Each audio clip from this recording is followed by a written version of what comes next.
Once inside, things kicked off exactly as expected, the standard "tell me about yourself" icebreaker.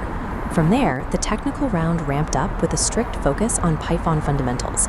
They wanted to know if I understood dictionary data structures and how to query and manipulate data using popular libraries like Pandas and Seaborn. Then, the questions shifted from basic definitions to algorithmic problem solving. They asked me how I would approach solving the factorial problem. While the math for 5 factorial is straightforward, the interviewers are listening for a specific methodology: recursion. This programming approach solves a problem by having a function repeatedly call a smaller version of itself until the logic is complete. Successfully identifying that recursive approach and walking them through how the loop eventually bottoms out satisfied exactly what the interviewers were looking for. These early coding questions screen for computational efficiency. They want to see that a candidate can identify the most optimized logic, rather than simply reaching a correct numerical output. After clearing the baseline coding questions, the narrative moved straight into the deep end: data science and machine learning. Take a look at this split screen. They required a clear differentiation between these two models. On the left is supervised learning, where training data is already tagged and sorted into clear categories. On the right is unsupervised learning, where raw, unlabeled data points are left to find their own hidden patterns and clusters. The escalation continued from there, moving into concepts like reinforcement learning, where AI agents learn by trial and error, earning rewards for correct actions. The final technical hurdles involved modern generative AI frameworks. We discussed natural language processing, and they specifically asked about RAG, retrieval augmented generation, which is how AI models pull facts from external databases to improve their answers. But despite the heavy subject matter, the atmosphere in the room was remarkably relaxed. The panel was completely chill, and they were even actively cracking jokes between questions. Pushing into advanced AI topics is often a stress test of your conversational confidence.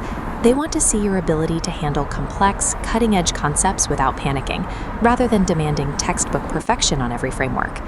The transition out of the technical grilling and moving into the managerial and HR phase was incredibly seamless. The evaluation metrics here were standard behavioral checks. We discussed personal strengths, strategies for handling high-pressure situations, and the logistics of relocating. However, there is a specific vulnerability that comes up often for recent graduates or 2025 passouts: the resume gap year.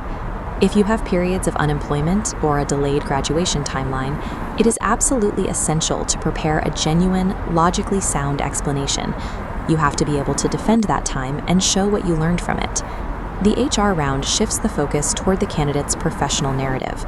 A strong technical performance still requires a matching level of personal accountability and a clear, reliable explanation for how you have spent your time since leaving the classroom.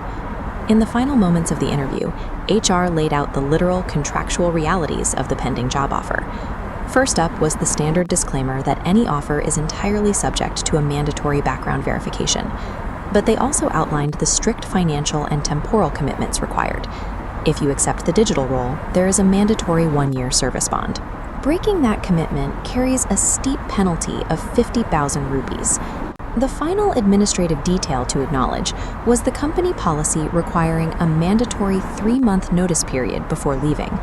The process concludes by shifting from technical skills to long-term logistics.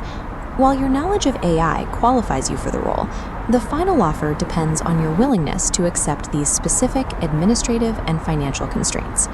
If you have an interview coming up and want a list of common HR questions, drop a comment below and I'll send them over.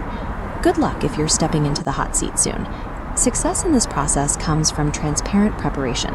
If you treat the evaluation as an engaging conversation rather than a hostile interrogation, you're already halfway there.